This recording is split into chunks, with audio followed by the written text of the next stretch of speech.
Pardi Chandrapur bridge પાસે Eicher ટેમ્પા ચાલક સાથે ઓવરટેક મામલે રકઝક થતા ઇકો કાર ચાલકને માર માર્યો। પારડી ચંદ્રપુર બ્રિજ પાસે એક આઈસર ટેમ્પા ચાલકે ઓવરટેક કરતા ઇકો કારમાં સવાર કંપનીમાં કામ કરતા કામદારો ગભરાઈ જતા ઇકો સાઈડ કરી હતી।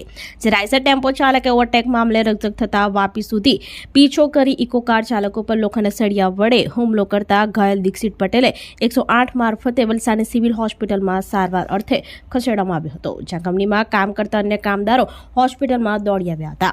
વલસાડ ધરાસણાના ઇકો ચાલક દીક્ષિત પટેલ અને આઈસર ટ્રક ચાલક સાથે ઓવરટેક મામલે રકઝક થતા વાપી આલોક કંપનીના ગેટ પાસે જીવલેણ હુમલો કર્યો હોવાનું જણાવ્યું હતું। હાલ ઇજાગ્રસ્તને સિવિલ હોસ્પિટલમાં સારવાર અર્થે ખસેડવામાં આવ્યો છે। દીક્ષિત કુમાર નાનુભાઈ એ જે ટેમ્પાવાળો જો મેં ફર્સ્ટ શિફ્ટમાં ચાલતો હતો ને તે પાન નદી પર પાડી મને ઓવરટેક મારીને એ ભાગી ગયો અને મેં પછાડી ગયો અને મને મળ્યો, ટોલ નાકા પર મળ્યો ને એને મેં ઊભી રાખ્યો અને એને મેં પૂછ્યું કે ભાઈ આ તું જે મને ટક્કર મારીને જે નાઠો છે તે તું ગલત કર્યું છે, એ બધું અમે સમજાવ્યો સાલીને।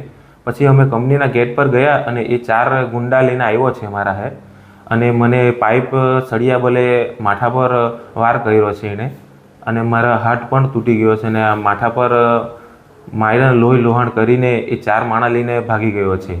ના અમે છે ને 8-10 જણા જેવા હતા ઇકોમાં, એ જ ઇકોમાં અમે બેસીને જતા હતા, ઓવરટેક કરીને એ જાડી અમે માન બચી ગયા, મરી જ જતા હતા અમે। હા, પોલીસ ફરિયાદ કરી છે અમે। અમે એ જ માગું છે કે મારી પરિવારમાં મેં જાતે કમાવાળો છે તો થોડુંક મને ન્યાય આપે, એ જ પોલીસ ઇન્સ્પેક્ટરને મેં રિક્વેસ્ટ કરું છું અને એ જે મારીને મને ભાગી ગયો છે એને પકડીને એને કાર્યવાહી થાય એ જ મેં ઈચ્છું છું।